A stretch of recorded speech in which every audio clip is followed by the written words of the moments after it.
नमस्कार साथियों, आप सभी का एक बार पुनः स्वागत है आपणो selection point official YouTube channel पर। नगर पालिका ईओआरओ वैकेंसी के पार्ट बी का जो निशुल्क वीर तेजा बैच अपन ने शुरू किया था, उस बैच की 2 क्लासें कंप्लीट हो चुकी है और आज अपन तीसरी क्लास में धारा 11 से 17 तक का बहुत ही विस्तार पूर्वक और एकदम अच्छे ढंग से अध्ययन करेंगे। जो भी साथी नए जुड़े हैं वो पहली दोनों क्लासें अवश्य देख लेवें।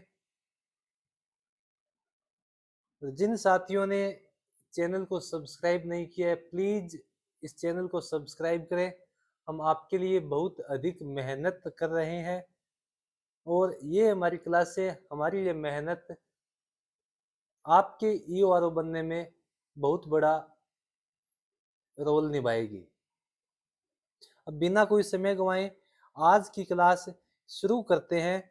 आज की क्लास में अपन धारा 11 से 17 तक विस्तार पूर्वक अध्ययन करेंगे और यही क्लास में याद करके जानी है, बाद का कोई झंझट नहीं रखना है, ठीक है ना।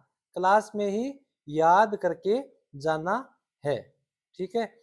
अब अपन देखते हैं कि धारा 11 से 17 तक पहले इनको याद कर लेते हैं नाम वाइज, उसके बाद इनका डिटेल में एकदम अध्ययन करेंगे अच्छे से, ठीक है। तो धारा 11 में क्या है, नगर पालिका के लिए जो निर्वाचन होते हैं उनसे संबंधित है, यानी कि इलेक्शन से संबंधित नगर पालिकाओं के निर्वाचन से।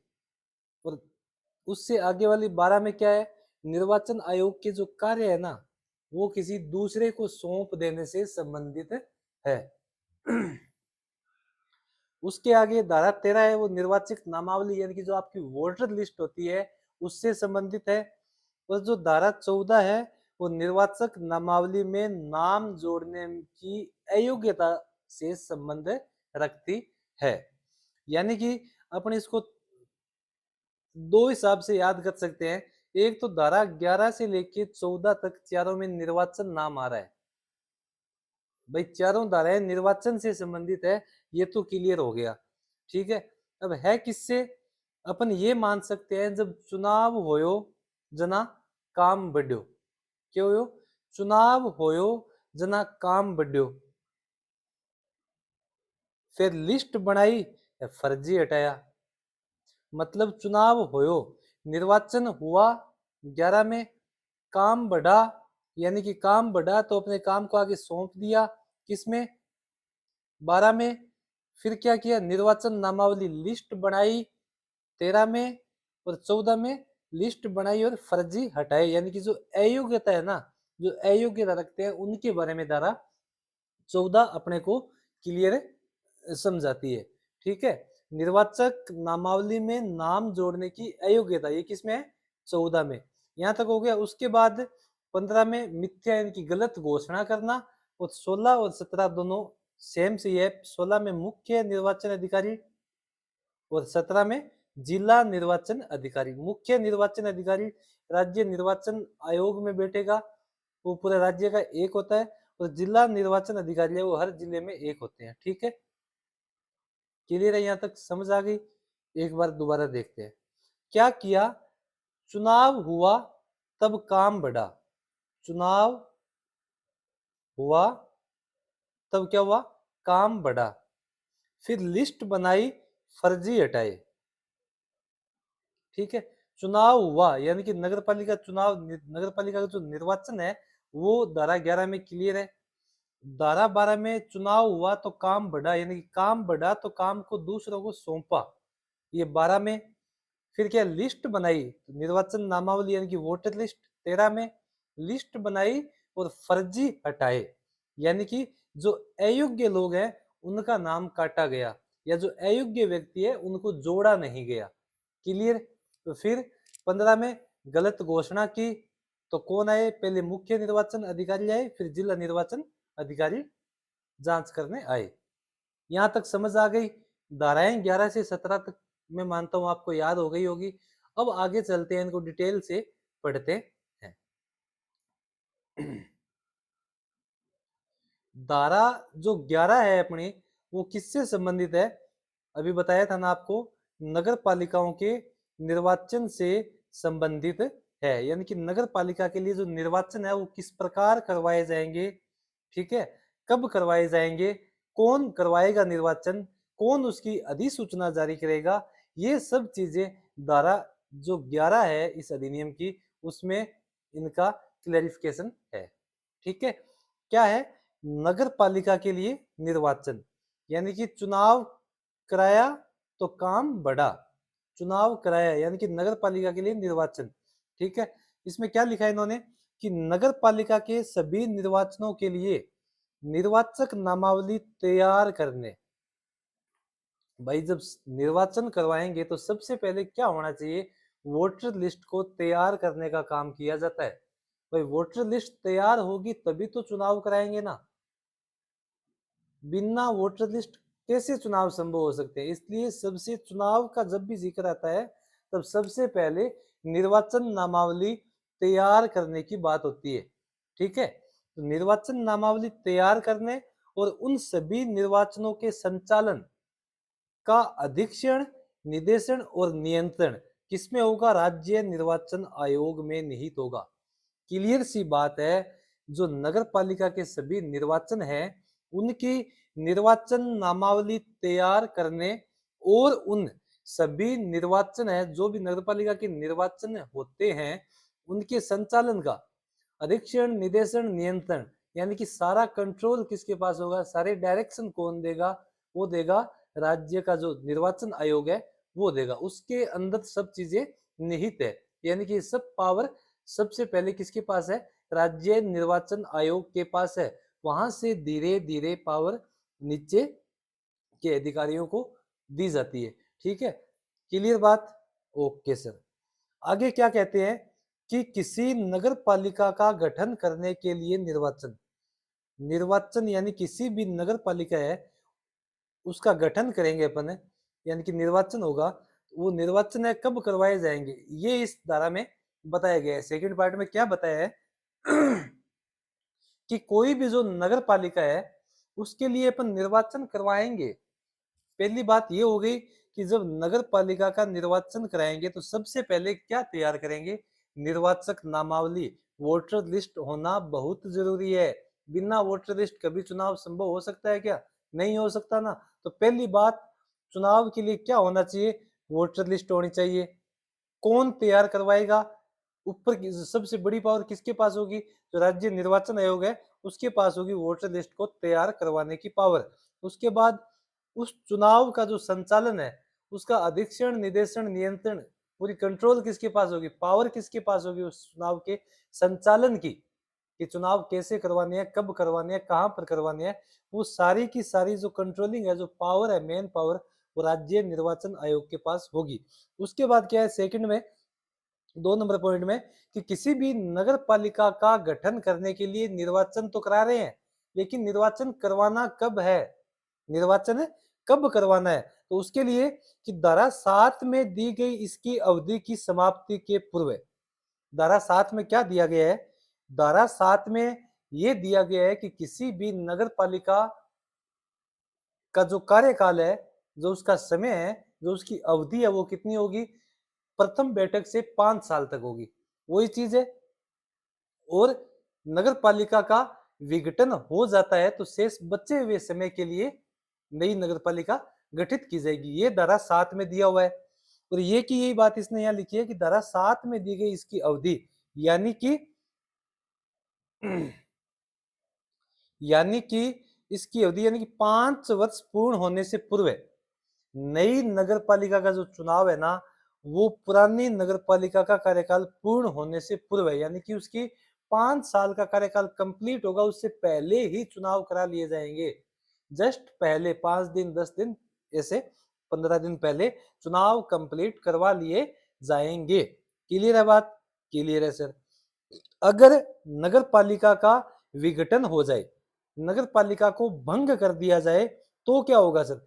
तो विघटन की जो तारीख है उससे 6 माह की अवधि की समाप्ति के पूर्व पूर्ण किया जाएगा। मतलब कोई भी नगर पालिका है वो आज भंग कर दी जाती है, विघटन उस नगर पालिका का कर दिया गया है, तो उस विघटन की तारीख से 6 माह यानी कि 6 माह के अंदर नगर पालिका के भंग होने से 6 माह के अंदर चुनाव करवाया जाना आवश्यक होगा। क्लियर है यहाँ तक? सभी को यहाँ समझ आ गया? परंतु इसमें एक अलग उपबंध दिया गया है कि अगर कार्यकाल है जो नगर पालिका का वो समाप्ति में 6 माह से कम समय बचा है, यानी कि नगर पालिका जो भंग है वो 4.5 साल तक तो नगर पालिका चली, उसके बाद उसका विघटन हो गया, यानी कि उसके कार्यकाल का सिर्फ 6 महीने, अंतिम 6 महीने बचे हैं, उसमें अगर उसका विघटन हो जाए, ठीक है, तो निर्वाचन करवाना आवश्यक नहीं है। अगर 6 माह ही बचे हैं नगर पालिका के अंतिम उसके कार्यकाल के, उसमें अगर विघटन हो जाए तो 6 माह के लिए कोई चुनाव करवाना जरूरी नहीं है। ठीक है, समझ आ गया यहाँ तक? यानी कि पूरी मोटी मोटी बात क्या थी कि उपचुनाव 6 माह में होंगे। उपचुनाव कितने माह में होंगे? 6 माह में। नगर पालिका का जिस दिन विघटन हुआ है उसके आगामी 6 माह में चुनाव करवाए जाने आवश्यक है, परंतु टोटल कार्यकाल में 6 माह से कम समय बचा है तो निर्वाचन करवाना आवश्यक नहीं है। सरकार क्या कर सकती है? प्रशासक नियुक्त कर सकती है। जैसे फिलहाल वर्तमान में नगर पालिकाओं में यहाँ पे वगैरह ग्राम पंचायतों में प्रशासक नियुक्त किए हुए हैं। ठीक है, यहाँ तक समझ आ गया सभी को? आ गया सर। आगे क्या है कि निर्वाचन की अधिसूचना कौन जारी करेगा? निर्वाचन की अधिसूचना। निर्वाचन की अधिसूचना मतलब कि निर्वाचन कब करवाए जाएंगे, कहाँ करवाए जाएंगे, कितने चरणों में यहाँ राजस्थान में निर्वाचन होंगे नगर पालिकाओं के, ठीक है, उनकी क्या प्रक्रिया रहेगी, वो सब अधिसूचना में आता है। और उस अधिसूचना को कौन जारी करता है? राज्य सरकार जारी करती है। आपने देखा होगा जब निर्वाचन के लिए जरा राज्य सरकार अधिसूचना जारी करती है उस दिन से आचार संहिता लागू होती है। उस अधिसूचना में यही तो होता है ना, जो निर्वाचन है उसकी तारीख का ही तो ऐलान होता है ना, वही अधिसूचना है। ठीक है, क्या होगी? राज्य सरकार जारी करेगी। कैसे? निर्वाचन आयोग की सिफारिश पर। सीधा नहीं करेगी कि आज अपने कर देते हैं। निर्वाचन आयोग सिफारिश करेगा, निर्वाचन आयोग कहेगा राज्य सरकार को कि हमारी तैयारियां निर्वाचन से संबंधित कंप्लीट है, आप इन तारीखों को निर्वाचन के लिए घोषणा कर दो, अधिसूचना जारी कर दो कि राजस्थान में इन दिवस में इस तारीख को नगर पालिका के निर्वाचन यानी कि जो पंचायती राज और नगरीय स्वशासन के चुनाव हैं वो करवाए जाएंगे। समझ आ गई यहाँ तक? आ गई सर, कोई दिक्कत नहीं है, कोई दिक्कत नहीं सर। चलो आगे। अब क्या कहते हैं कि जब नई नगर पालिका स्थापित होती है, मान लीजिए अपन ने जो पढ़ा था पहले वाली क्लासों में, नई नगर पालिका बनती है, तब क्या होगा? उसमें चुनाव कैसे? यथासंभव उस नगर पालिका का गठन नगर पालिका के साधारण निर्वाचन से संबंधित इस अधिनियम के उपबद्धों के अनुसार होगा। यानी कि जब कोई नई नगर पालिका बनती है तो उसमें भी वैसे ही चुनाव करवाए जाएंगे जैसे हमेशा चुनाव होते रहे हैं, यानी कि सामान्य चुनाव करवाकर सदस्यों को उसमें चयनित किया जाएगा, सीधे नहीं कि सीधे बिठा दिए जाएंगे। क्लियर है यहाँ तक? ये कोई इतनी इंपॉर्टेंट भी नहीं है। अब क्या है कि राज्य सरकार क्या कर सकती है? राज्य सरकार राज्य सरकार राज्य निर्वाचन आयोग के अनुरोध पे आयोग को, कौन सा आयोग? राज्य निर्वाचन आयोग को। कौन? स्टेट गवर्नमेंट क्या कर सकती है? राज्य निर्वाचन आयोग को क्या करेगी? कर्मचारी उपलब्ध करवाएगी। किसके लिए? आयोग को उपधारा 1 में सौंपे गए कार्य। अभी आपने पढ़ा कि उपधारा 1, धारा 11 की उपधारा 1 क्या थी कि निर्वाचन नामावली को तैयार करने तथा निर्वाचनों के संचालन का अधीक्षण, निदेशन, नियंत्रण किसमें होगा? निर्वाचन आयोग में होगा। तो निर्वाचन आयोग को कौन से कार्य सौंपे गए उपधारा 1 में? निर्वाचक नामावली तैयार करने और निर्वाचन पूर्ण करवाने से संबंधित काम। तो उन कामों के लिए क्या कर सकते हैं? कर्मचारी उपलब्ध करवाएगी। कौन? राज्य सरकार उपलब्ध करवाएगी। अनुरोध कौन करेगा? राज्य निर्वाचन आयोग अनुरोध करेगा। समझ आ गया? दोबारा बताता हूँ। राज्य जो निर्वाचन आयोग है, राज्य का निर्वाचन आयोग क्या करेगा? राज्य सरकार से विनती करेगा, अनुरोध करेगा कि हमको आपने जो उप धारा 1 में काम सौंपे है ना सर, जो कौन से काम? वो काम जो निर्वाचन नामावली तैयार करने से संबंधित और चुनाव प्रक्रिया उसको पूर्ण करने से संबंधित, उसके संचालन के लिए, ठीक है, तो उसके लिए हमें कर्मचारी चाहिए। काम बहुत ज्यादा है साहब और कर्मचारी हम कम है, इसलिए इतने कर्मचारी इस कार्य को पूर्ण नहीं कर सकते, इसलिए आप हमें इतने कर्मचारी उपलब्ध करवाइए ताकि हम काम को सरल एवं प्रभावी ढंग से पूर्ण कर सके। ठीक है, तो राज्य सरकार क्या करेगी? इनको कर्मचारी उपलब्ध करवाएगी, इतनी सी बात है। ये हो गई कंप्लीट धारा 11। इसके लिए अपना मेन जो बिंदु है मैंने अलग से लिखे हैं आज, कि आपको धाराओं को तो आप पढ़ लिया आपने, उसके बाद उसके जो मेन फैक्ट निकलते हैं, बिंदु जो मुख्य एग्जाम की दृष्टि से महत्वपूर्ण है, उन पॉइंटों को नीचे दोबारा लिखा है ताकि आप इनको ध्यान से दोबारा याद कर सको। ठीक है, तो अभी क्या बताया था अपन ने कि नगर पालिका चुनाव करवाने वाली संस्था कौन है? राज्य निर्वाचन आयोग। किसमें पढ़ा था? 3 नंबर में पढ़ा था। चुनाव हेतु अधिसूचना कौन जारी करेगी?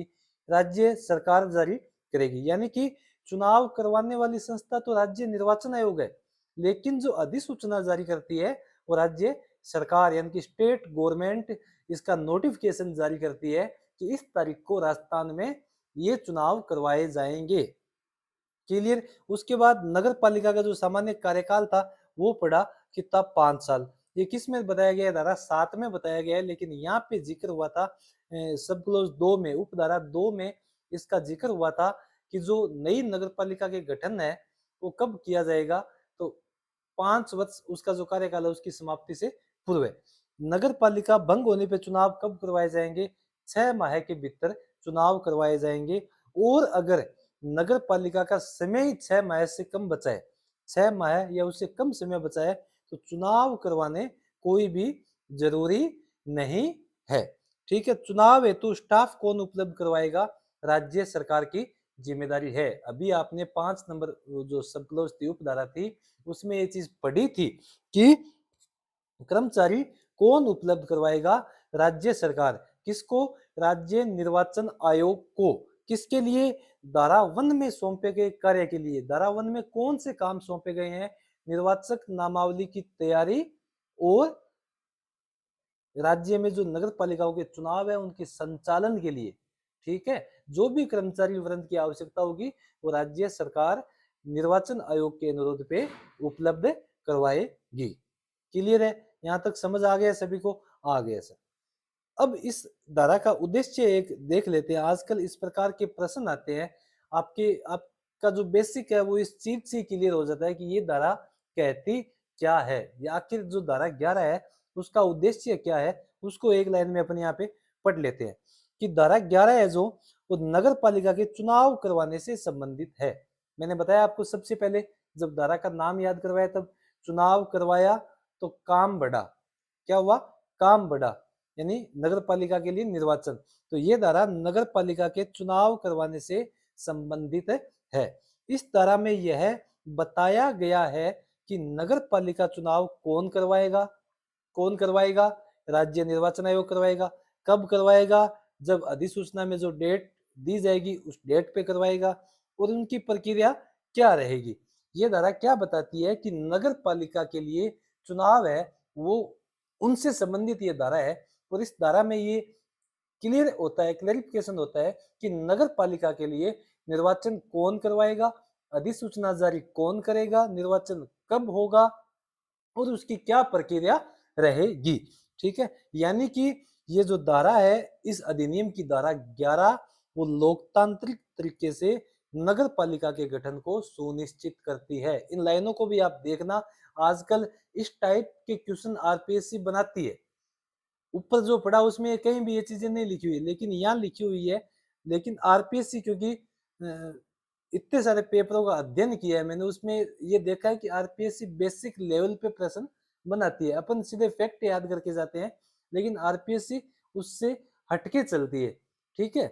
क्योंकि उसको अधिकतम में से न्यूनतम को सिलेक्ट करना होता है, इसलिए कुछ अलग हटके बोर्ड को करना पड़ता है, तभी ये चीजें पूर्ण हो पाती है, ठीक है।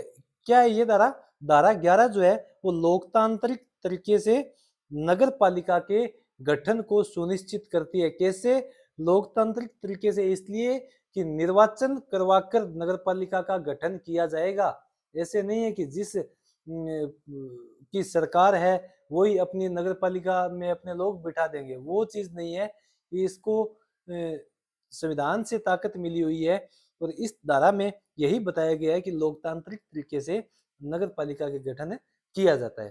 क्लियर है? धारा 11 सभी को समझ आ गई होगी, कोई डाउट नहीं रहा होगा। अब अपन पढ़ते हैं धारा 12। धारा 12 में क्या है? धारा जो 12 है वो हमें ये बताती है कि नगर चुनाव कराए तब काम बढ़ा, यानी कि चुनाव कराए नगर पालिका के लिए निर्वाचन, किसमें? धारा 11 में। चुनाव करवाए तब क्या हुआ? काम बढ़ा। धारा जो 11 है वो नगर पालिका के लिए निर्वाचन, ठीक है। चुनाव करवाए तो क्या हुआ? काम बढ़ा। काम बढ़ेगा तो क्या करेंगे? काम सौंपेंगे, दूसरों को काम देंगे। कुछ हल्का होंगे ना खुद, तो खुद कुछ रिलैक्स होने के लिए आधा काम दूसरों को दे देंगे। वही इस धारा में बताया गया है, धारा 12 में, कि राज्य निर्वाचन आयोग के कार्यों का प्रत्यायोजन, प्रत्यायोजन यानी कि सौंपना, करते यानी कि कार्य, जो राज्य निर्वाचन आयोग के जो कार्य है उनको सौंपना। सौंपना किसको? किसी और को। किसी और कौन? अगर राज्य के उप निर्वाचन आयुक्त यदि कोई है तो उनको दिया जाएगा पहले, वो नहीं है तो राज्य निर्वाचन आयोग का जो सचिव होता है उनको सौंपा जाएगा। सिंपल सी लाइन है। क्या याद करना है इसमें? इसमें इतना ही याद करना है सिर्फ कि राज्य के जो निर्वाचन आयोग है उसके कार्य अधिक बढ़ जाए, उसका कार्यभार अधिक हो जाए तो किसको काम सौंपे जाएंगे? अगर उप निर्वाचन आयुक्त यदि कोई है तो उनको सौंप दिया जाएगा, और अगर वो नहीं है तो राज्य निर्वाचन आयोग के जो सचिव है उनको ये काम सौंप दिया जाएगा। लेकिन इसमें एक बात याद रखना, कार्य भले ही उप निर्वाचन आयुक्त या सचिव को सौंप दिए जाएं, परंतु जो मेन पावर है, मेन शक्ति है, वो किसके पास होगी? या जो अंतिम जवाबदेही कह सकते हैं अपन, अंतिम उत्तरदायित्व कह सकते हैं, रिस्पॉन्सिबिलिटी कह सकते हैं, वो सिर्फ और सिर्फ राज्य निर्वाचन आयोग में ही निहित होगी। क्लियर? जो इसका आयुक्त होगा, ठीक है ना, राज्य निर्वाचन आयोग में ही ये चीजें निहित होगी अंतिम रूप से। क्लियर? समझ आ गई? अब इसका थोड़ा सा उद्देश्य और स्पष्टीकरण देख लेते हैं। क्या है इस धारा का उद्देश्य? धारा 12 ये कहती है कि राज्य निर्वाचन आयोग के कार्य है ना, उनके प्रत्यायोजन से संबंधित है। आपको ये पता होना चाहिए कि ये धारा किससे संबंधित है, और ये पता कहां से चलेगा? जब आपको उस धारा का नाम याद होगा। नाम याद कैसे होगा? अपनी ट्रिक से नाम याद होगा, अपने ने जो तरीका बताया है उससे नाम याद होगा। उस पे आप याद करते करते जाना। मैं आपको विश्वास दिलाता हूं कि लास्ट में आपको सभी धाराएं एकदम हाथों पे, उंगलियों पे कंठस्थ होगी, एकदम अच्छे से याद होगी। आपको कभी भी कोई पूछेगा तो आप सीधी धारा बता सकते हो। क्या पढ़ा अपन आज? 11, 12, 13, 14 के लिए चुनाव करवाया तो काम बढ़ा, फिर लिस्ट बनाई, फर्जी हटाई। यानी कि चुनाव करवाया नगर पालिका के लिए निर्वाचन 11 में, काम बढ़ा, काम बढ़ा तो काम सौंपा किसी को, यानी कि 12 में निर्वाचन आयोग के कार्यों का प्रत्यायोजन। क्लियर? क्लियर। तो ये धारा किससे संबंधित है? राज्य के निर्वाचन जो आयोग है उसके कार्य हैं उनके प्रत्यायोजन से संबंधित है, ठीक है। क्लियर? अर्थात चुनावी प्रक्रिया को सरल और प्रभावी बनाने के लिए अन्य अधिकारियों को कार्य सौंपना। यानी कि चुनावी प्रक्रिया, कौन सी प्रक्रिया? चुनावी की जो प्रक्रिया, चुनाव जो कार्य है चुनाव का, वो अधिक बढ़ जाने के कारण काम सही से संपन्न नहीं करवाया जा सकता। इसलिए उस काम को और उस प्रक्रिया को अधिक सरल और अधिक प्रभावी बनाने के लिए अन्य अधिकारियों को कार्य सौंपना। क्लियर? अब कहते हैं प्रत्यायोजन का क्या अर्थ है? किसका? प्रत्यायोजन। प्रत्यायोजन का अर्थ होता है कि अपने अधिकार या कार्य किसी दूसरे अधिकारी को सौंपना, अपने अधिकार या कार्य किसी दूसरे अधिकारी को सौंप देना। लेकिन इस चीज का मैंने पहले ही बताया कि ध्यान रखना है, जो मूल शक्ति होती है, जो अंतिम रिस्पॉन्सिबिलिटी होती है, वो निर्वाचन आयोग के पास ही रहती है। जो जिसको सौंपेंगे वो तो उनके निर्देशों के अनुसार काम करेगा, जिस प्रकार के उसे निर्देश मिलेंगे उन निर्देशों पे कार्य करेगा। क्लियर? यहां तक समझ आ गई धारा 12 भी? चले धारा 13 में। चलो सर, सबको आनंद तो आ रहा है ना पढ़ने में? अब बढ़िया कंटिन्यू हमारे साथ बने रहना। मैं दावे के साथ आपको कह सकता हूं कि आपको इन कंटेंट में से बहुत कुछ एग्जाम में देखने को मिलेगा। और मैं यहां तक कहता हूं कि बहुत कुछ नहीं, आपको सब कुछ पार्ट बी का आपके प्रश्न पत्र में ईओ आरओ का जब होगा उसमें देखने को मिलेगा। ठीक है, अब आगे चलते हैं, क्योंकि हमने कोई शॉर्ट नोट्स नहीं बनाए हैं। हमने नगर पालिका का जो अधिनियम है पूरे उसके बेस पे नोट्स बनाए हैं। उसमें जितना लिखा हुआ है उतना ही लिखा है, बस फर्क इतना है कि उसकी लैंग्वेज थोड़ी हार्ड है, हमने उसको थोड़ा आसान करके पढ़ाने की कोशिश की है। समझाने का तरीका थोड़ा अलग रखा है और पढ़ाने का जो तरीका है, नोट्स बनाने का कंटेंट जो बना रहे हैं उसको लिखने का बनाने का जो तरीका है वो अलग किया है और भाषा को आसान से आसान करने का प्रयास किया है। वो रोजाना 7-8 धारा पढ़ते पढ़ते कब 300 धाराएं कंप्लीट हो जाएगी पता भी नहीं लगेगा। वैकेंसी आने से पहले पहले अच्छे से कवर हो जाएगी। इसलिए आप कंटिन्यू हमारे साथ बने रहें। ठीक है, अब चलते हैं धारा 13 में। क्या पढ़ाया था आज? सर्वप्रथम ये पढ़ाया था सर कि 11 से 14 तक धाराओं के नाम याद करो। कैसे करो कि चुनाव करवाया तब काम बढ़ा, फिर लिस्ट बनाई फर्जी हटाए। चुनाव और काम बढ़ा वो दो धाराएं तो हो गई 11-12। फिर क्या किया? लिस्ट बनाई। लिस्ट कौन सी? Voter list. कौन सी लिस्ट? वोटर लिस्ट, यानी कि निर्वाचक नामावली। निर्वाचक नामावली कौन सी नामावली? निर्वाचक नामावली। निर्वाचक नाम प्रत्येक वार्ड के लिए एक होगी, क्योंकि जो भी वार्ड है, ये वार्ड है, इसके लिए कैसे पता चलेगा कि कौन सा व्यक्ति मतदाता है कौन सा व्यक्ति नहीं है? निर्वाचक नामावली से ही तो पता चलेगा ना, है? तो निर्वाचक नामावली प्रत्येक वार्ड के लिए होगी। उसको तैयार कौन करवाएगा? जो निर्वाचक रजिस्ट्रीकरण अधिकारी, यानी कि ईआरओ, इलेक्ट्रल रजिस्ट्रेशन ऑफिसर, यानी कि जो ईआरओ साहब है वो प्रत्येक वार्ड के लिए निर्वाचक नामावली तैयार, पुनरीक्षित, उनका रिवीजन मतलब संशोधन, उपांतरित, अद्यतन और प्रकाशन करेंगे। क्या करेंगे? प्रत्येक वार्ड के लिए जो ईआरओ साहब है, निर्वाचन रजिस्ट्रीकरण अधिकारी, वो निर्वाचन नामावली तैयार, पुनरीक्षित, उपांतरित, अद्यतन और प्रकाशन करवाएंगे। कौन? निर्वाचक रजिस्ट्रीकरण अधिकारी।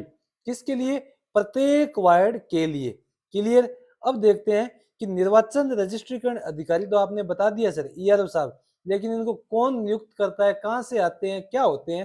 तो आपको बताऊं कि इनकी नियुक्ति कौन करता है? इनकी नियुक्ति राज्य सरकार की सिफारिश पे की जाती है। करता कौन है नियुक्ति? जो राज्य का निर्वाचन आयोग है वो करेगा। ठीक है, कौन करेगा? राज्य का निर्वाचन आयोग नियुक्ति करेगा। और सिफारिश कौन करेगा? राज्य सरकार, यानी कि जो स्टेट गवर्नमेंट है वो इस चीज की सिफारिश करेगी और निर्वाचन आयोग के द्वारा इनकी नियुक्ति की जाएगी। यह राज्य सरकार या किसी स्थानीय प्राधिकारी का कोई अधिकारी हो सकता है, यानी कि स्टेट गवर्नमेंट का सीधी सी बात है कोई ना कोई बड़ा अधिकारी होगा। कौन? निर्वाचक रजिस्ट्रीकरण अधिकारी। क्लियर? यहां तक समझ आ गई बात? आ गई सर, आगे चलो। कहां पे? कि प्रत्येक वार्ड के लिए, जो प्रत्येक वार्ड है नगर पालिका की, उनके लिए निर्वाचक नामावली की तैयारी और पुनरीक्षण के लिए निर्वाचन रजिस्ट्रीकरण अधिकारी ऐसे व्यक्तियों को नियोजित कर सकेगा, लगा सकेगा जिन्हें वह ठीक समझे। ऊपर अपन ने क्या पढ़ा था धारा 11 में कि निर्वाचन नामावली पूरे स्टेट की तैयार करने के लिए कौन करेगा? राज्य निर्वाचन आयोग क्या करेगा? तैयार करवाएगा। उसमें वह किनको नियोजित करेगा? किसको? तो राज्य सरकार उसमें क्या करती थी? नियुक्ति किसकी? ये निर्वाचन आयोग के अनुरोध पे। लेकिन यहाँ प्रत्येक वार्ड के लिए जो निर्वाचक नामावली है, जो ईआरओ साहब का जितना एरिया होगा, निर्वाचन रजिस्ट्रीकरण जो अधिकारी है, पदाधिकारी उनका जो उनका एरिया है, उस एरिया में जितनी नगर पालिकाएं आती है और उन नगर पालिकाओं में जितने वार्ड आते हैं, उनके लिए कौन करेगा तैयार? निर्वाचक रजिस्ट्रीकरण अधिकारी तैयार करवाएगा। और उसके लिए उन्हें जो सदस्य आवश्यकता हो, जो काम करने के लिए, उनको वो नियोजित कर सकता है। किसी शिक्षकों को नियोजित कर सकते हैं, ठीक है, या अपने जो सरकारी कार्यालय हैं उनमें से किसी भी कर्मचारी को वहां पे नियोजित कर सकते हैं, यानी कि लगा सकते हैं। उनको लगे कि ये कर्मचारी ये कार्य करने में ठीक है, तो उनको वहां पे वो लगा सकते हैं, ठीक है। अब आगे क्या आता है कि राज्य निर्वाचन आयोग किसकी नियुक्ति करता है? निर्वाचक रजिस्ट्रीकरण अधिकारी, इसकी तो कर दी। लेकिन ये जो निर्वाचक रजिस्ट्रीकरण अधिकारी है, इसका एरिया बहुत बड़ा है, मान लो अकेले से काम नहीं हो सकता, तो इनके कामों में सहायता करने के लिए कितने? एक या एक से अधिक भी, कितने? एक या एक से अधिक व्यक्तियों को भी सहायक निर्वाचन रजिस्ट्रीकरण अधिकारी नियुक्त कर सकेंगे। क्या कर सकेंगे? सबसे पहले निर्वाचन रजिस्ट्रीकरण अधिकारी जो उनकी नियुक्ति कौन करता है? राज्य का निर्वाचन आयोग करता है, राज्य सरकार की सिफारिश पे। किसके लिए? प्रत्येक वार्ड के लिए निर्वाचन नामावली तैयार और पुनरीक्षित के लिए। उसके बाद क्या करते हैं? जो निर्वाचन रजिस्ट्रीकरण अधिकारी है, वो उस काम में सहायता लेने के लिए, उनको एकदम अच्छे से तैयार करने के लिए उन व्यक्तियों को लगा सकता है जिन्हें वे ठीक समझे, यानी कि उनको लगे कि ये व्यक्ति काम करवा सकते हैं। फिर क्या आता है? राज्य निर्वाचन आयोग आता है। निर्वाचक रजिस्ट्रीकरण अधिकारी है, उसके कामों में सहायता करने के लिए एक या एक से अधिक भी कौन? सहायक निर्वाचन रजिस्ट्रीकरण अधिकारी को भी नियुक्त कर सकेंगे। यहां तक समझ आ गया सभी को? आ गया सर। उसके बाद क्या होगा? जो सहायक निर्वाचन रजिस्ट्रीकरण अधिकारी है, वो प्रत्येक सहायक निर्वाचन रजिस्ट्रीकरण पदाधिकारी रजिस्ट्रीकरण अधिकारी निर्वाचन रजिस्ट्रीकरण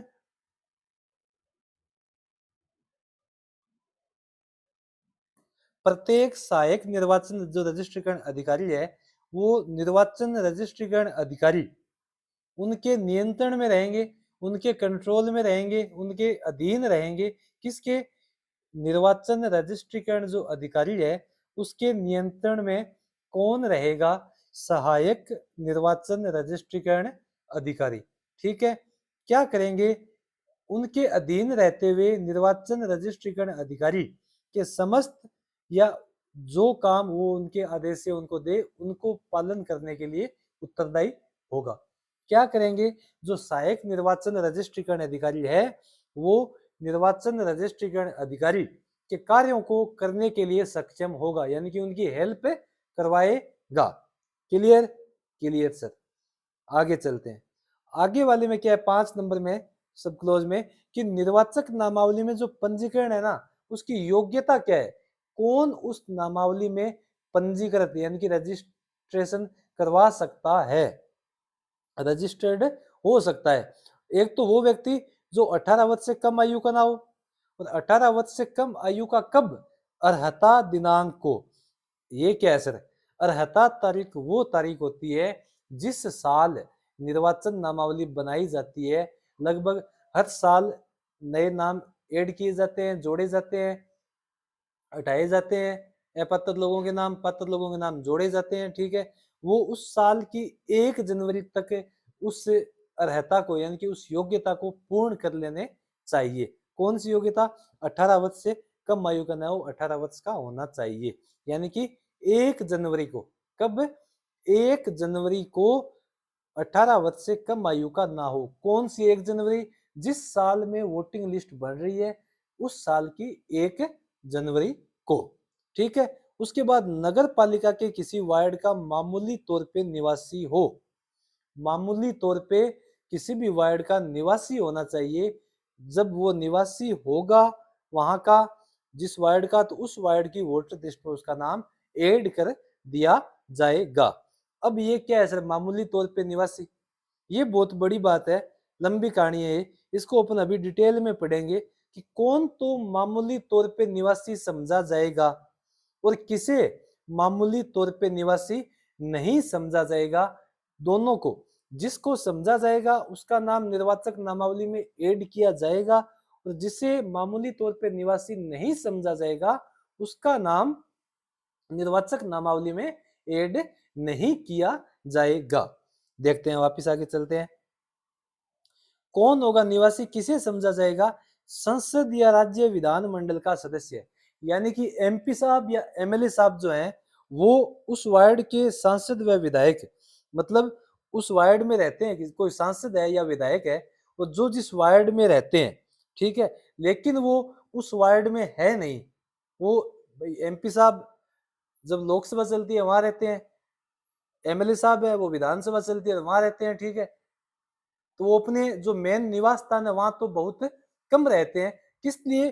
क्योंकि उनको अपने कर्तव्य पालन के लिए बाहर जाना पड़ता है। उनका कर्तव्य है कि वो लोकसभा और विधानसभा की बैठकों में, उनके अधिवेशनों में हिस्सा ले, ठीक है, कैबिनेट की मीटिंग होती है उनमें जाते हैं वो, ठीक है, इसके अलावा उनके जो सरकार की जो मीटिंग होती है उसमें उनको जाना पड़ता है, इसलिए वो कर्तव्य पालन में उस वार्ड से अनुपस्थित होते हैं। तो इसका मतलब ये नहीं है कि वो उस वार्ड के निवासी नहीं है, वो तो वहां पार्लियामेंट और जो विधानसभा है जो है अपने उसके निवासी हैं, तो इसके लिए इनका नाम यहाँ से काट दिया जाए, नहीं, वो मामूली तौर पे वहां के निवासी हैं लेकिन वो कर्तव्य पालन के लिए, अपने कार्य के लिए यहाँ उपस्थित नहीं है, इसलिए इनको निवासी समझा जाएगा। इसके अलावा वार्ड से किसी कारणवश अनुपस्थित हो, मान लो कोई व्यक्ति किसी दूसरे शहर में नौकरी करने के लिए गया हुआ है, किसके लिए? नौकरी करने के लिए गया हुआ है, रोजगार के उद्देश्य से गया हुआ है, आजीविका कमाने के लिए, अपने परिवार का पालन पोषण करने के लिए, चंद रुपए कमाने के लिए अपना घर परिवार छोड़कर किसी दूसरे शहर में काम के उद्देश्य से गया है, लेकिन उसका नाम तो उसी निर्वाचन नामावली में है ना, नाम थोड़ी काट देंगे वहां नहीं है तो। मूल निवासी वो उसी वार्ड का है, लेकिन वो किसी काम के उद्देश्य से अपने उस वार्ड को छोड़कर किसी दूसरे शहर में गया हुआ है। हो सकता है कोई पढ़ने गया हुआ हो, बाहर किराए पे रह रहा है किसी दूसरे शहर में, इसका मतलब ये थोड़ी है कोई ईओ की तैयारी करने के लिए ही, जैसे मान लो कि एक अभ्यर्थी ए है, वो ईओ और आरओ की तैयारी करने के लिए अपना गांव छोड़कर, मान लो कि वो बीकानेर के किसी भी गांव का है और वो वहां से छोड़कर जोधपुर या जयपुर में आ जाता है, किसके लिए? कि मैं ईओ बन के ही जाऊंगा, तब तक नहीं जाऊंगा, तो क्या उसका पीछे से नाम थोड़ी काट दिया जाएगा? बिल्कुल कभी नहीं काटा जाएगा, क्योंकि उस वार्ड का मामूली तौर पे निवासी है। ठीक है, क्लियर? तो ये दो जने होते हैं, इन्हें निवासी समझा जाएगा, ये मामूली तौर पे निवासी हैं। ठीक है, उसके अलावा कौन है? निवासी किन्हें नहीं समझा जाएगा? किसी वार्ड में किसी निवास गृह पर स्वामित्व या कब्जा रखता हो, मान लीजिए मैं ही हूं, ठीक है, राजवीर,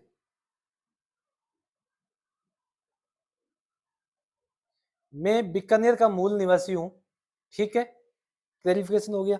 मैं जब बीकानेर का मूल निवासी हूं या गंगानगर का मूल निवासी हूं, लेकिन मैं किसी पर्पज के लिए, किसी उद्देश्य के लिए, ठीक है ना, कहां आ गया?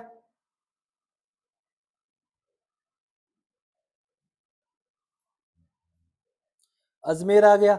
अजमेर में आके मैंने क्या खरीदा? एक घर खरीद लिया, ले लिया एक घर, किसी कॉलोनी में एक घर ले लिया।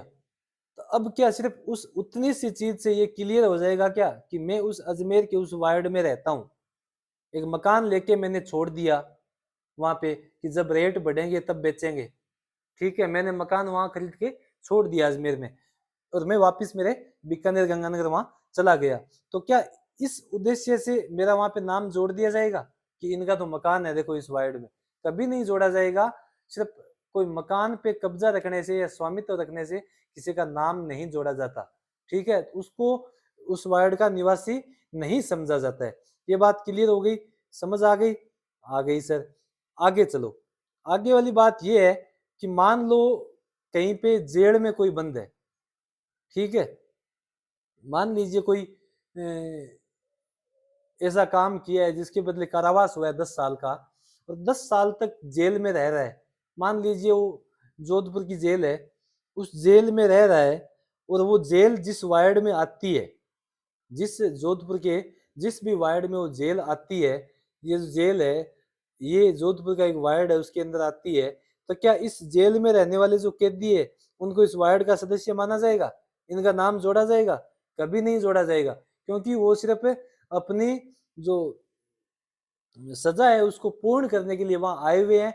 उनका मुख्य नाम है वो उनकी खुद के जहाँ की वो रेजिडेंस जहाँ के निवासी है वहां की निर्वाचक नामावली में होगा, या उनका नाम नहीं जोड़ा जाएगा, इनको निवासी यहाँ का नहीं समझा जाएगा। या कोई अध्ययन के लिए आ गया, जैसे किसी हॉस्टल में आ गया, सुमेरपुर के, ये सुमेरपुर है ठीक है, इसके किसी भी हॉस्टल में कोई व्यक्ति रह रहा है पढ़ने के लिए, तो क्या यहाँ पढ़ने के लिए रहने से उसकी ये बात सिद्ध हो जाएगी कि वो इस वार्ड का निवासी है? कभी नहीं। ऐसे कोई किराए पे रह रहा है कोई मकान में, ऊपर नीचे मकान मालिक रह रहा है, ऊपर वो किराएदार रह रहा है, तो उसके वहां रहने से सीधा ये सिर्फ ये हो जाएगा कि उस वार्ड का निवासी है? नहीं होगा। कोई होटल है, होटल में आकस्मिक रूप से कोई आया है, 2 दिन ठहरा है, 1 रात ठहरा है, 1 दिन ठहरा है, तो क्या जिस वार्ड में आ रहा है होटल उस वार्ड का सदस्य माना जाएगा उनको? उस वार्ड का मतदाता बना लेंगे क्या? कभी नहीं बनाएंगे।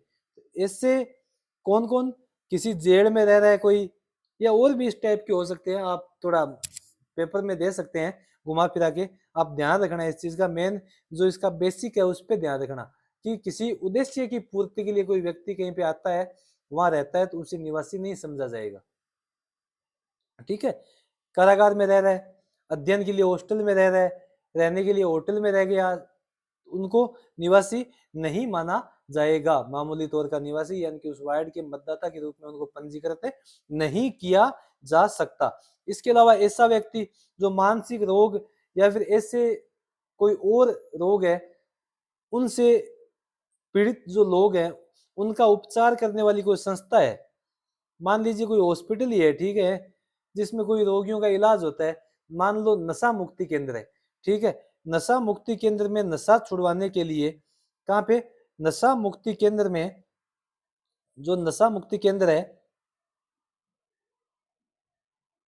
उसमें नशा छुड़वाने के लिए क्या करेंगे, किसी रोगी को, किसी नशेड़ी को एडमिट करवाया जाता है, वहां छोड़ा जाता है, 6 माह के लिए वो रोकते हैं वहां पर, वो संस्था किसी वार्ड के अंदर आती है, तो क्या उस संस्था में आने वाले जो लोग हैं वो उस वार्ड के निवासी समझे जाएंगे? कभी नहीं समझे जाएंगे, क्योंकि वो एक कार्य के लिए वहां पे अपनी वहां पे आए हैं। जैसे नशा मुक्ति केंद्र में नशा छुड़वाने का काम है, तो वो नशा छोड़ने के लिए वहां पे आए हैं, उसके बाद वो अपने मूल स्थान की ओर लौट पड़ेंगे, चल पड़ेंगे, ठीक है ना? तो ये क्लियर है कि कौन उस वार्ड का मामूली निवासी होगा और कौन उस वार्ड का मामूली निवासी नहीं होगा, ये आपको एकदम अच्छे से समझ आ गया होगा। इसके अलावा क्या है, इस धारा में ये बताया गया है कि कोई भी जो व्यक्ति, कोई भी व्यक्ति, कोई भी व्यक्ति एक से अधिक वार्डों की निर्वाचन नामावली में पंजीकृत नहीं हो सकता, यानी कि उसका रजिस्ट्रेशन नहीं हो सकता। कितने में, एक वार्ड से अधिक वार्डों की निर्वाचन, ये नहीं कि ये वार्ड है, ये वार्ड है, ये वार्ड है, तीनों में उसका नाम एक में होगा भाई साहब, इन दोनों में नहीं होगा, इन तीनों में से किसी भी एक में हो सकता है। जितने वार्ड उनमें से एक वार्ड में होगा जहां का वो निवासी है, उसी वार्ड में हर किसी वार्ड की निर्वाचक नामावली में उसका नाम शामिल नहीं किया जाएगा। इसके साथ ही ये तो हो गई एक से अधिक वार्डों में नाम नहीं होगा। उसके बाद बात आती है कि एक से अधिक वार्डों में नाम नहीं होगा तो ठीक है, लेकिन जो एक वार्ड है उसमें क्या 2 या 3 बार नाम हो सकता है? नहीं, उसमें भी एक ही बार होगा नाम। कितनी बार है? एक ही बार उसका नाम होगा। कितनी बार होगा? एक बार, सिर्फ एक ही वार्ड में नाम होगा और उसमें भी सिर्फ एक बार होगा। ये दोनों चीजें अलग अलग है, इनको आप समझ गए होंगे। ये एग्जाम की दृष्टि से महत्वपूर्ण है, इन दोनों लाइनों को देख लीजिएगा। अब अपन चलते हैं इसके शॉर्ट बिंदु है जो एग्जाम के दृष्टिकोण से थोड़े इंपॉर्टेंट लगे मुझे, इसलिए आपको बता देता हूं कि जो निर्वाचन रजिस्ट्रीकरण अधिकारी है, जिसका धारा 13 में उल्लेख किया गया है कि निर्वाचन रजिस्ट्रीकरण अधिकारी प्रत्येक वार्ड के लिए निर्वाचन नामावली तैयार करवाने का काम करेगा। उसकी नियुक्ति कौन करेगा? तो उसकी नियुक्ति कौन करेगा? राज्य निर्वाचन आयोग। कौन सा? निर्वाचन आयोग। किसकी सिफारिश पे? राज्य सरकार की सिफारिश पे राज्य निर्वाचन आयोग निर्वाचन रजिस्ट्रीकरण अधिकारी की नियुक्ति करेगा। अब है निर्वाचन नामावली तैयार करने की जिम्मेदारी किसकी होती है? वार्ड की किसकी होती है? निर्वाचन रजिस्ट्रीकरण अधिकारी की। उसके बाद वोटर बनने की आयु क्या है? 18 वर्ष। अर्हता तिथि क्या होती है? उस वर्ष की 1 जनवरी जिस वर्ष में मतदाताओं के नाम जोड़े जा रहे हैं। जो अर्हक वर्ष है तो उस वर्ष की 1 तारीख को वो 18 वर्ष का हो जाना चाहिए। नाम कितनी जगह दर्ज हो सकेगा? नाम केवल एक वार्ड में, और उसमें भी केवल एक बार। केवल आ गया मतलब एक बार। कितनी बार? एक बार। एक वार्ड में नाम जुड़ेगा और उस वार्ड में भी सिर्फ एक ही बार नाम जुड़ेगा। यहां तक किसी को कोई दिक्कत नहीं होगी। अब इसका थोड़ा उद्देश्य वगैरह देख लेते हैं। इस धारा में क्या कहा गया है? मेन आपका एक रिवाइज हो जाता है छोटा छोटा। ऊपर ऊपरी कहने का मतलब ये धारा आपको याद हो जाती है कि धारा 13 में यह कहा गया है कि प्रत्येक वार्ड के लिए पृथक निर्वाचक नामावली तैयार की जाएगी। यानी कि प्रत्येक वार्ड की जो वोटर लिस्ट है वो अलग अलग होगी, तथा केवल वही व्यक्ति मतदाता होगा जिसका नाम उस नामावली में दर्ज है। मतदाता कौन होगा उस वार्ड का? वही होगा जिसका उस वार्ड की वोटर लिस्ट में नाम है। यानी कि प्रत्येक वार्ड की एक वोटर लिस्ट होगी और इस वोटर लिस्ट में जिसका नाम है वही उस वार्ड का मतदाता होगा। ठीक है। अर्थात जो नगर पालिका के प्रत्येक वार्ड है उनकी वोटर लिस्ट कैसे बनेगी? कौन व्यक्ति मतदाता कहलाएगा? नाम कब जोड़ा जाएगा और किन परिस्थितियों में नाम नहीं जोड़ा जाएगा? जब वो वहां के उस वार्ड के मामूली तौर पे निवासी नहीं तो नाम नहीं जोड़ा जाएगा। इन बातों का अध्ययन, इन बातों का सारांश कहां से निकल के आता है? धारा जो 13 है वो इन बातों का ही अध्ययन करती है। धारा 13 अपने को यही समझाती है कि प्रत्येक वार्ड के लिए एक निर्वाचक नामावली होगी। इस निर्वाचक नामावली में जिसका नाम है वही उस वार्ड का मतदाता होगा। इसके अलावा प्रत्येक वार्ड की जो वोटर लिस्ट होगी कब बनेगी, कौन व्यक्ति उसमें मतदाता होगा और नाम कब जोड़े जाएंगे, इसके अलावा कौन वो व्यक्ति जिनके नाम नहीं जोड़े जाएंगे, इन सब के बारे में इस धारा 13 में बताया गया है। यहां तक किसी को कोई दिक्कत नहीं होगी? नहीं है सर? चलो अब साथ साथ में नोट्स बनाते रहना, चाहे स्क्रीनशॉट लेके बनाओ, चाहे आप क्लास रोक के बनाओ, नोट्स बनाते रहना अच्छे से। बहुत अच्छा कंटेंट तैयार किया, आप देखना किसी भी कहीं के भी नोट्स वगैरह उठा के इतना अच्छा और व्यवस्थित कंटेंट जो एकदम नगर पालिका अधिनियम के अकॉर्डिंग बनाया गया है। बस फर्क यही है कि इसमें इजी तरीका रखा गया है, हर चीज को इजी से इजी वे में समझाने का प्रयास किया गया है। ठीक है। अब क्या आती है, अपन ने आज पहले पहले क्या पढ़ा था? क्या पढ़ा था सर? चुनाव हुआ तो काम बढ़ा, फिर लिस्ट बनाई और फर्जी हटाए। यानी कि 3 चीजें तो हो गई पहली। अब 14 नंबर में क्या है? फर्जी हटाए। यानी कि निर्वाचक नामावली में पंजीकरण के लिए अयोग्यता क्या है? किनका नाम नहीं जोड़ा जाएगा? निर्वाचक नामावली में पंजीकरण के लिए अयोग्यताएं, यानी कि किसका नाम नहीं जोड़ा जाएगा, कौन निर्वाचक नामावली में नाम जुड़वाने के लिए अयोग्य है। समझ आ गई यहां तक? अब अपन इसका डिटेल में अध्ययन करते हैं कि कोई भी व्यक्ति निर्वाचक नामावली में पंजीकरण के लिए अयोग्य होगा। कोई भी व्यक्ति हो जाए, बस शर्त क्या है कि यदि वह भारत का नागरिक नहीं है। ठीक है। विकृत चित्त यानी कि मानसिक रूप से अस्वस्थ है और ऐसा सक्षम न्यायालय ने घोषित किया है। क्या? कि कोई व्यक्ति विकृत चित्त यानी कि मानसिक रूप से अस्वस्थ है, और इस चीज की घोषणा किसने की है? सक्षम न्यायालय जो है उसने इस चीज की घोषणा की है कि यह व्यक्ति मानसिक रूप से अस्वस्थ है। क्या है? अस्वस्थ है। या फिर निर्वाचन के संबंध में भ्रष्ट आचरण से संबंधित कोई व्यक्ति हो तो वो उस निर्वाचक नामावली में नाम जुड़वाने के लिए अयोग्य है। क्या पढ़ा अपन ने अभी? दोबारा देखते हैं कि कोई भी व्यक्ति निर्वाचक नामावली में रजिस्ट्रेशन के लिए, पंजीकरण के लिए अयोग्य होगा जिसके ऊपर ये 3 कंडीशन लागू होती है, यानी कि वो भारत का नागरिक नहीं है। मान लीजिए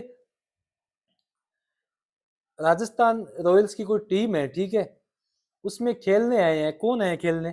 कोई विदेशी खिलाड़ी है, मान लीजिए ऑस्ट्रेलिया का खिलाड़ी है, साउथ अफ्रीका का खिलाड़ी हो सकता है, कहीं का भी खिलाड़ी हो सकता है, कोई विदेशी खिलाड़ी है, आईपीएल खेलने के लिए आए हैं। 2 महीने 3 महीने राजस्थान में रुकेंगे मान लो, या अपने यहीं पे रुक गए, वो किसी टीम में है तो मान लीजिए राजस्थान की टीम में, राजस्थान में रुके हैं वो 3 महीने, तो क्या उनको नाम जोड़ा जाएगा या रुक गए इसलिए? नहीं जोड़ा जाएगा, क्योंकि वो भारत के नागरिक नहीं है। वो तो सिर्फ एक मैच खेलने के लिए आए हुए हैं, उनका लक्ष्य जैसी टारगेट उनका पूरा होता है, उनका एग्रीमेंट कंप्लीट होता है, वो चले जाएंगे। उनको यहाँ की नागरिकता नहीं दी गई है। हाँ, अगर किसी विदेशी नागरिक है उसको भारत की नागरिकता मिल जाए, यहाँ की पीआर मिल जाए, भारत की, इंडिया की पीआर मिल जाए, नागरिकता मिल जाए, परमानेंट रेजिडेंस, तो उस आदमी का नाम जोड़ा जाएगा। लेकिन जो भारत का नागरिक नहीं है उसका नाम नहीं जोड़ा जाएगा, चाहे भले ही कोई विदेशी व्यक्ति राजस्थान में आके रुका हुआ हो, कोई काम के उद्देश्य से कोई काम कर रहा हो, कहीं पढ़ाई कर रहा हो, तो उसका नाम नहीं जोड़ा जाएगा, क्योंकि वो विदेशी नागरिक है, भारत का नागरिक नहीं है। इसके अलावा विकृत चित्त यानी कि मानसिक रूप से जो अस्वस्थ व्यक्ति है और न्यायालय ने ऐसा घोषित किया है, उनका नाम भी नहीं जोड़ा जाएगा। इनके अलावा निर्वाचन के संबंध में भ्रष्ट आचरण। निर्वाचन के संबंध में भ्रष्ट आचरण क्या होता है? मान लीजिए कि निर्वाचन चुनाव होने हैं और इसमें कोई व्यक्ति रिश्वत देके, पैसों की रिश्वत, कोई और प्रलोभन लालच देके, शराब का लालच देके वोट खरीदता है, ठीक है, फर्जी वोटिंग करवा रहा है, नकली वोट दिलवा रहा है, ठीक है। इसके अलावा क्या कर सकता है कि जाति धर्म के नाम पे वोट मांग रहा है, तो वो क्या आता है? भ्रष्ट आचरण में आता है। और ऐसा करते हुए पाए जाते हैं तो उनका नाम निर्वाचक नामावली से काट दिया जाता है। क्या कर दिया जाता है? काट दिया जाता है। क्लियर बात? क्लियर।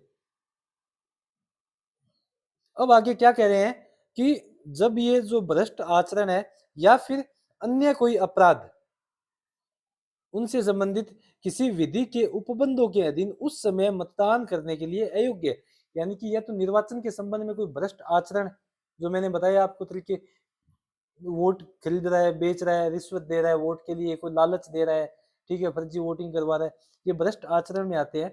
इनके लिए किसी समय के लिए, कुछ समय के लिए उनको अयोग्य घोषित किया जा सकता है, हमेशा के लिए नहीं, लेकिन कुछ समय के लिए, तो उस समय वो वोट नहीं दे सकते। या फिर अन्य कोई और अपराध है और उनसे संबंधित जो कानून बना हुआ है, उस कानून के जो धाराएं हैं, उस कानून के उपबंध है, उस कानून की जो बातें हैं, उनके अधीन उस समय मतदान करने के लिए अयोग्य है, यानी उनको 2 साल 4 साल के लिए वो अयोग्य घोषित किया गया, तो उस समय वो वोटिंग नहीं कर सकते। ठीक है, क्लियर। लेकिन यहाँ पे क्या कह रहे हैं कि निर्वाचक नामावली में रजिस्ट्रीकरण के बाद, किसमें? निर्वाचक नामावली में रजिस्ट्रीकरण के बाद, किसमें? निर्वाचक नामावली में रजिस्ट्रीकरण के बाद यदि कोई व्यक्ति उपरोक्त कारणों से अयोग्य हो जाता है तो उसका नाम निर्वाचक नामावली से तत्काल काट दिया जाएगा। यानी कि पहले तो कोई व्यक्ति योग्य व्यक्ति था, उसका नाम जुड़ा हुआ था, लेकिन जो तीनों कारण है, मान लीजिए वो भारत की सदस्यता छोड़ के विदेशी सदस्यता ग्रहण कर लेता है, नागरिक बन जाता है, या फिर वो पहले तो एकदम सही था लेकिन अब मानसिक रूप से अस्वस्थ हो जाता है, या फिर वो निर्वाचन के संबंध में कोई भ्रष्ट आचरण हो उसका, या फिर कोई और किसी कानून के तहत वो उस समय अयोग्य घोषित किया गया है, तो उसका नाम रजिस्ट्रेशन के बाद उसका नाम है निर्वाचन नामावली में, फिर भी ये 3 कारण उस पर लागू हो जाते हैं तो उसका नाम काट दिया जाएगा। परंतु क्या ध्यान में रखना है, इस उपधारा की जो ये 3 नंबर है ना, इस धारा 14 कि उपधारा जो 1 है उसका 3 नंबर पॉइंट जो गैर नंबर पॉइंट है, इसमें से यहाँ पे बताया गया है कि किसी व्यक्ति का नाम उपधारा 1 के खंड गए कौन सा भ्रष्ट आचरण वाला की अयोग्यता के कारण काटा गया है, और ऐसी अयोग्यता किसी विधि के अधीन हटा दी जाती है। मतलब वो जो अयोग्यता है उसको हटा दिया जाता है कोर्ट से वगैरह कहीं से या नियमों में चेंजिंग करके, तो उस व्यक्ति का नाम तत्काल निर्वाचक नामावली में पुनः प्रविष्ट कर दिया जाएगा, यानी कि नाम ऐड कर दिया जाएगा। सिर्फ कौन सी, इस एक अयोग्यता पे, जो गैर नंबर की अयोग्यता है उसमें भी भ्रष्ट आचरण की जो अयोग्यता है उसके कारण नाम काटा है, तो ही बाकियों के इसमें नाम जोड़ने का कोई प्रावधान नहीं है। अब अपन देख लेते हैं जो इसके महत्वपूर्ण बिंदु है एग्जाम की दृष्टि से। ठीक है, कौन कौन से, कि निर्वाचक नामावली में नाम शामिल करने की अयोग्यता से संबंधित धारा कौन सी है, सीधा आ जाए फैक्ट वाला क्वेश्चन, तो धारा 14। कौन से, निर्वाचक नामावली में नाम शामिल करने की जो अयोग्यता है उससे संबंधित धारा कौन सी है, धारा 14 हो गई। अयोग्यता का पहला आधार क्या है, वो भारत का नागरिक नहीं है। 3 आधार है अयोग्यता के, कितने, 3। पहला ही पहला कौन सा है कि वो भारत का नागरिक नहीं है। दूसरा कौन सा है, वो न्यायालय द्वारा विकृत घोषित किया गया है, इनकी मानसिक रूप से अस्वस्थ घोषित किया गया है। तीसरा आधार कौन सा हो सकता है इसमें, भ्रष्ट आचरण हो सकता है, निर्वाचन में वो कोई गलत काम कर रहा है उसके लिए, या फिर कोई निर्वाचन अन्य अपराध उसने किया है कोई जिसके लिए उसको अयोग्य घोषित किया गया है। ये 3 इसके आधार है अयोग्यता के। कौन सी अयोग्यता, निर्वाचन नामावली में नाम शामिल न करने की जो अयोग्यता है जिसके कारण नाम शामिल नहीं किया जाता है।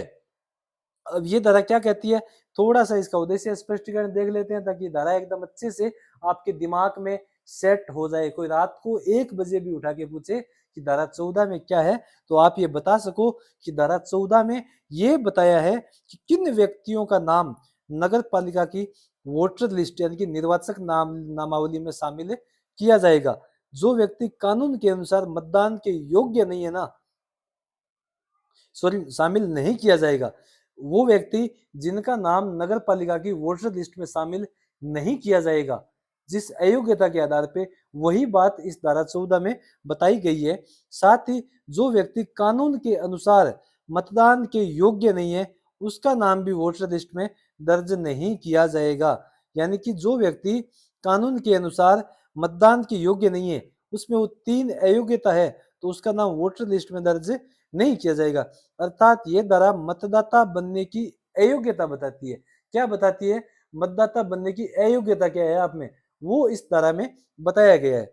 और ये धारा है ये चुनाव की शुद्धता को बनाए रखती है। शुद्धता कैसे, कि अयोग्य व्यक्तियों को हटाने का काम करती है निर्वाचक नामावली यानी कि वोटर लिस्ट से। जो अयोग्य व्यक्ति है उसमें जुड़े हुए उनको हटाने से संबंधित और अयोग्य व्यक्तियों को नए जोड़ने से संबंधित काम बताती है। इसलिए फर्जी वोटिंग नहीं होती, फर्जी लोगों के वोट नहीं डलते, अयोग्य व्यक्तियों के वोट चुनाव में न डाले जाए, और यही शुद्धता, चुनाव की शुद्धता ये धारा बताती है। यदि अयोग्य व्यक्तियों को मतदान का अधिकार मिल जाए तो निष्पक्ष चुनाव संभव ही नहीं होगा।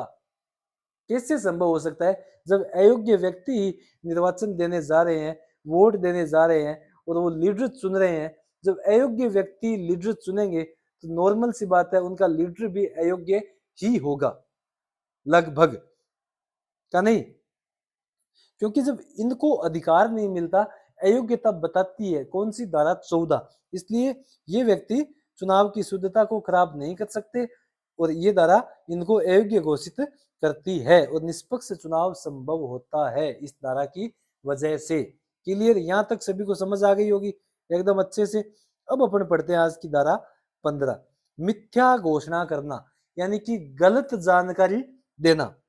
किसमें, वोटर लिस्ट की तैयारी के समय, मतलब उसको नाम जोड़ने हटाने उस टाइम, संशोधन के टाइम। Clear, clear. यदि कोई व्यक्ति, कौन, कोई भी व्यक्ति किसी निर्वाचक नामावली की तैयारी, पुनरीक्षण, शुद्धि यानी कि उसको तैयार कर रहे हैं, उसका संशोधन किया जा रहा है या उसका रिवाइज किया जा रहा है जब है, तो उस समय अगर कोई झूठी सूचना देता है, झूठी सूचना देके नाम जुड़वाता है या झूठी सूचना देके नाम कटवाता है, ठीक है, तो उसको सजा हो सकती है। या फिर किसी प्रविष्टि को निर्वाचक नामावली में शामिल करने या हटाने, मतलब अपने से संबंधित पापा के नाम से, मम्मी के नाम से, अपने वार्ड के संबंधित कोई झूठी सूचना दे देता है और उसमें नाम शामिल करवा लेता है, या कोई प्रविष्टि जो एक आध एंट्री है उसको शामिल करवा देता है या हटवा देता है, तो उसके संबंध में कोई गलत सूचना देता है, गलत सूचना देकर ये काम करवाता है, नाम जुड़वाता है, हटाता है, या कोई प्रविष्टि है उसको जुड़वाता है या हटवाता है। ठीक है, कौन सी गलत तो उस सूचना के गलत होने का, चाहे उसे पता हो या न हो, उसे 1 वर्ष की सजा हो सकती है और 2,000 से 5,000 तक का जुर्माना लगाया जा सकता है। क्या लगाया जा सकता है? जुर्माना लगाया जा सकता है। कितना? या तो 1 साल की सजा होगी, या 2 से 5,000 का जुर्माना लगाया जा सकता है, जो राशि मिनिमम 2,000 होगी और अधिकतम 5,000 होगी। ठीक है, या इन दोनों ही सजाओं से दंडित किया जा सकता है। क्लियर? समझ आ गई यहाँ तक एकदम? क्या है कि कोई भी व्यक्ति झूठी सूचना देके नाम जुड़वाता है या हटाता है, या किसी प्रविष्टि को झूठी सूचना देकर जुड़वाता है या हटवाता है, तो उस पर 1 साल की सजा या 2,000 से 5,000 तक का जुर्माना, या दोनों से उसको दंडित किया जा सकता है। इसका उद्देश्य क्या है? इस तरह का मुख्य उद्देश्य निर्वाचक नामावली के संबंध में झूठे बयान या गलत जानकारी देने या गलत घोषणा करने वालों पर कार्रवाई करना, अर्थात दंड देने से संबंधित है। ये धारा किससे संबंधित है? कि जो निर्वाचक नामावली है उसमें कोई भी व्यक्ति झूठा नाम न जुड़वाए, न ही झूठ बोल के किसी का नाम कटवाए, और न ही झूठ बोल के किसी प्रविष्टि को जुड़वाए और हटवाए। अगर ऐसा करता है तो उसको सजा का इसमें प्रावधान किया गया है। क्लियर? यहाँ तक सभी को समझ आ गया होगा एकदम अच्छे से? ओके सर, चलते हैं आगे।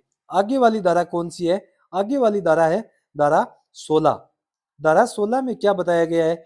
धारा 16 में यह कहा गया है कि एक मुख्य निर्वाचन अधिकारी होगा। कौन होगा? मुख्य निर्वाचन अधिकारी होगा एक।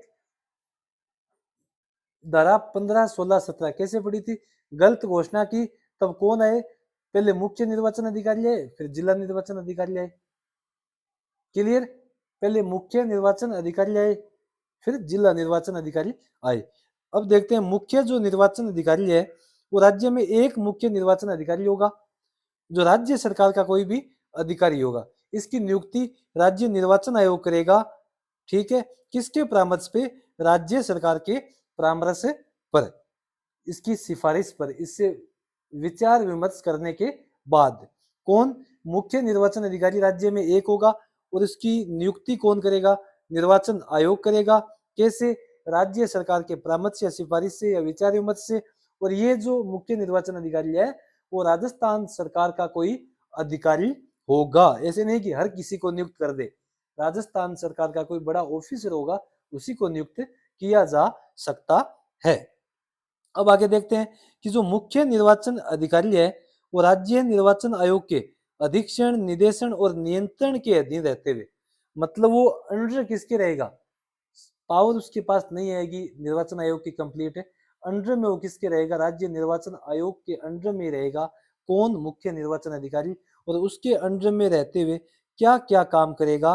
तो आपको बता देता हूं कि जो मुख्य निर्वाचन अधिकारी है वो राज्य निर्वाचन आयोग के अधीक्षण, निदेशन और नियंत्रण के अधीन रहते हुए निर्वाचक नामावलियों की तैयारी, पुनरीक्षण और शुद्धि का पर्यवेक्षण करेगा। मतलब वो सिर्फ सुपरविजन करेगा, सुपरवाइजर होगा वो एक प्रकार से।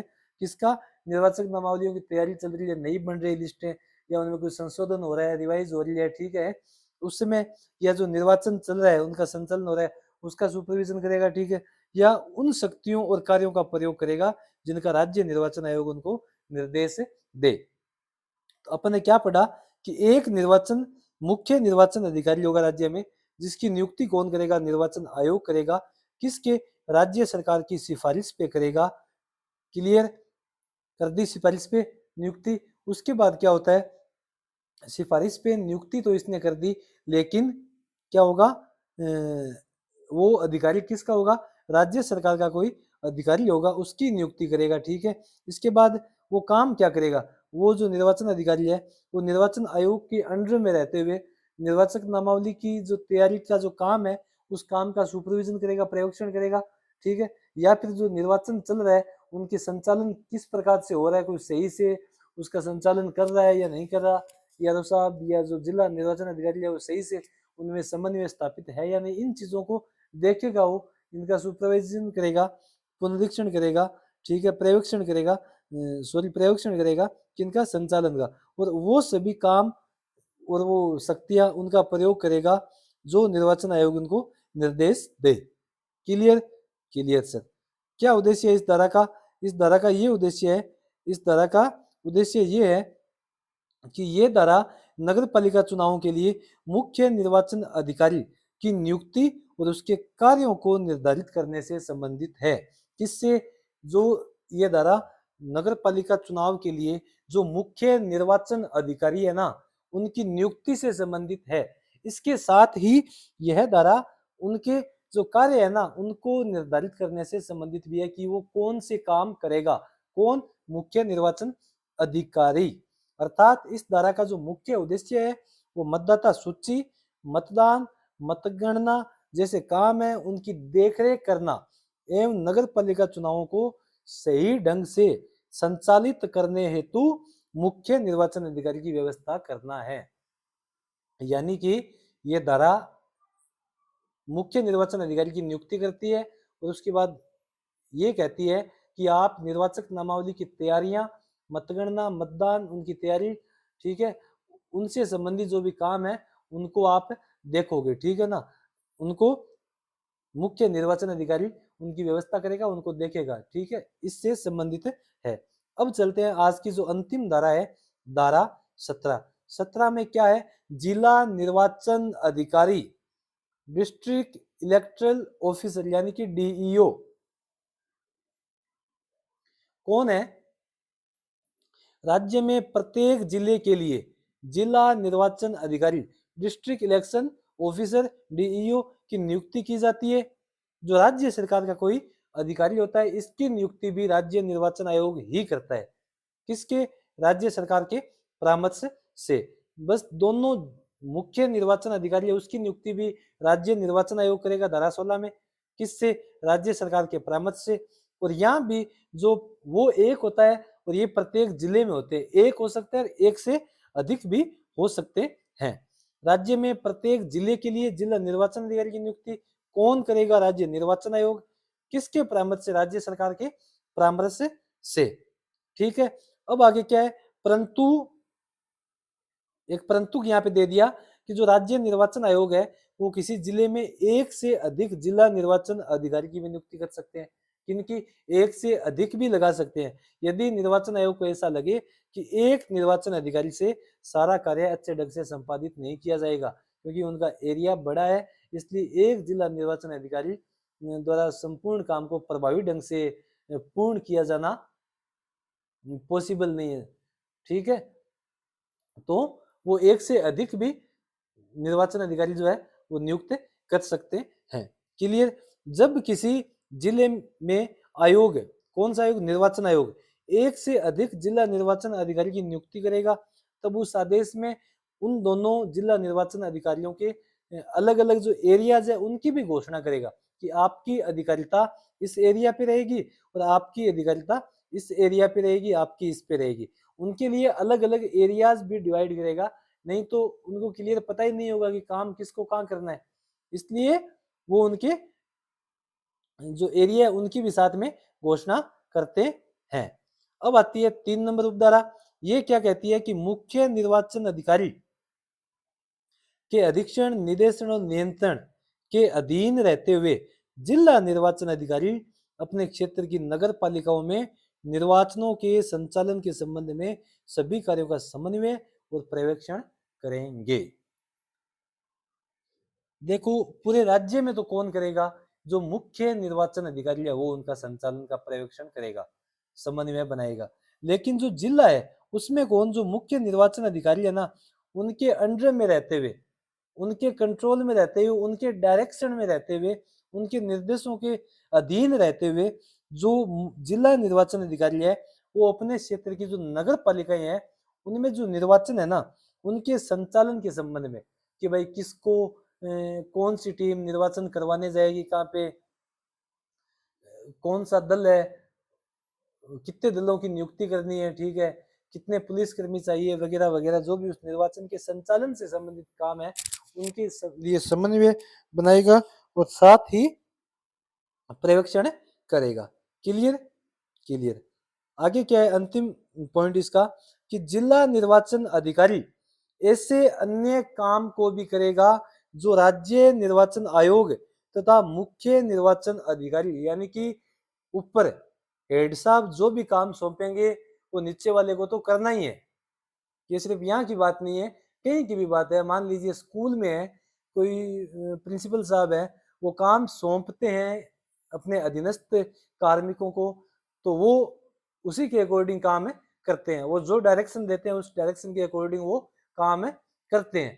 तो यही है, यहाँ भी जो जिला निर्वाचन अधिकारी है वो उन कामों को भी करेगा जो काम राज्य निर्वाचन आयोग या जो मुख्य निर्वाचन अधिकारी या जो आयोग में बैठता है वो जो भी निर्देश देगा उनका पालन करेगा।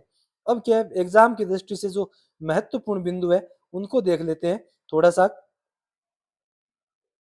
क्या है इनकी नियुक्ति कौन करता है, किसकी?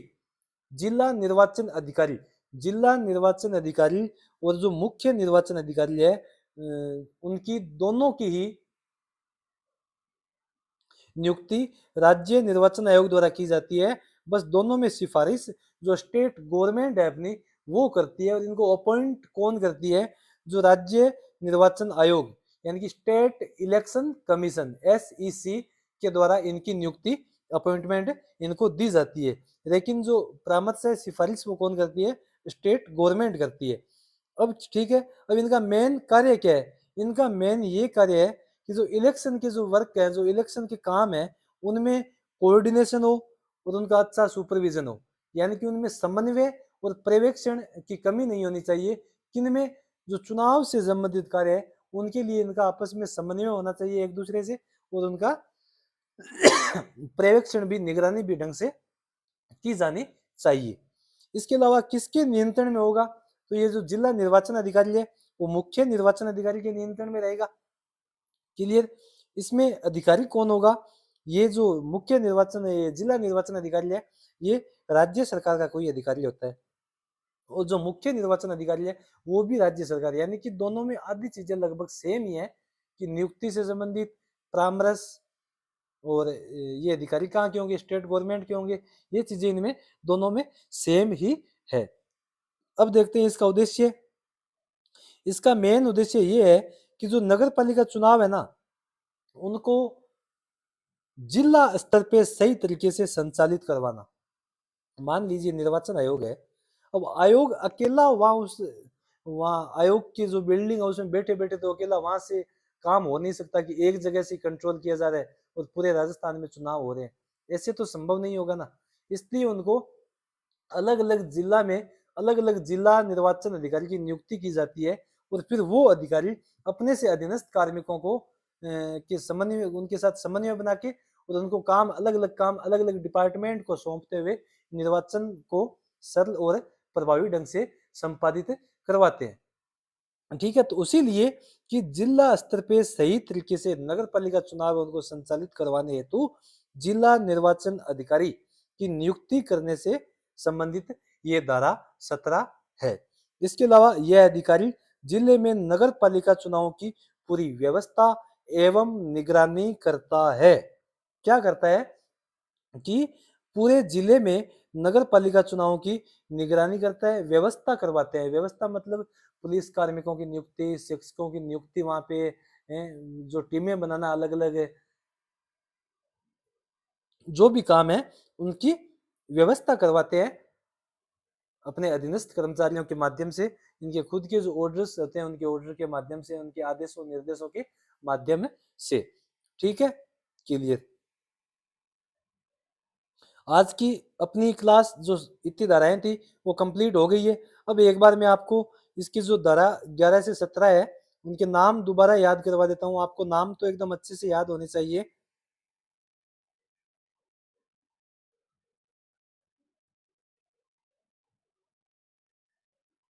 आज की अपनी तीसरी क्लास थी उसमें अपन ने अध्ययन किया है धारा 11 से 17 तक का।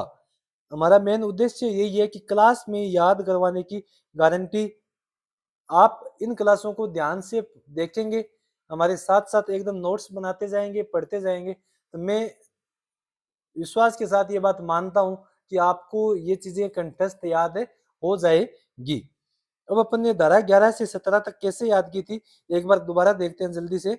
अपन ने ये देखा था कि धारा 11 से जो 14 तक है, इनका 4 का एक सेट बनाया था अपन ने। क्या सेट बनाया था कि चुनाव करवाया तब काम बढ़ा, फिर लिस्ट बनाई फर्जी हटाई, यानी कि निर्वाचन करवाया तो नगर पालिका के लिए निर्वाचन धारा 11 में, चुनाव करवाया तो काम बढ़ा। काम बढ़ा तो क्या हुआ, निर्वाचन आयोग का काम बढ़ा तो उसने काम दूसरों को आधा काम सौंप दिया। ये किस में हो गया, धारा 12 में। उससे आगे क्या था, चुनाव करवाया तो काम बढ़ा, फिर लिस्ट बनाई।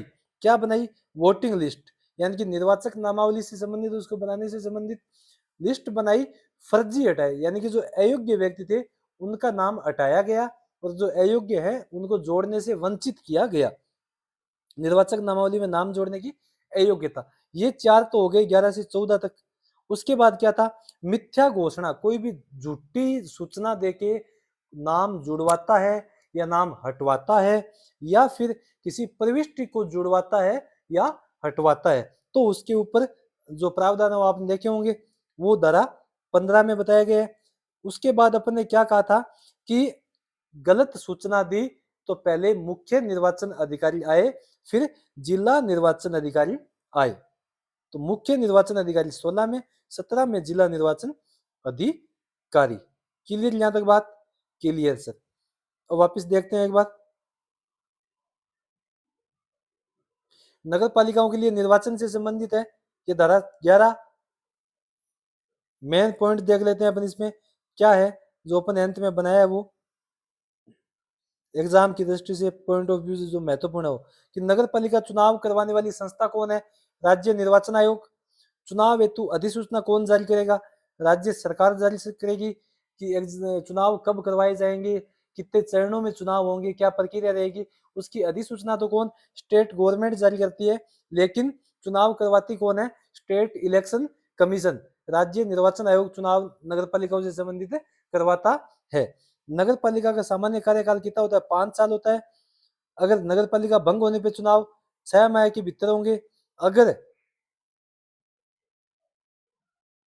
6 माह से कम कार्यकाल बचा तो विघटन हो गया तो चुनाव जरूरी नहीं है, ठीक है।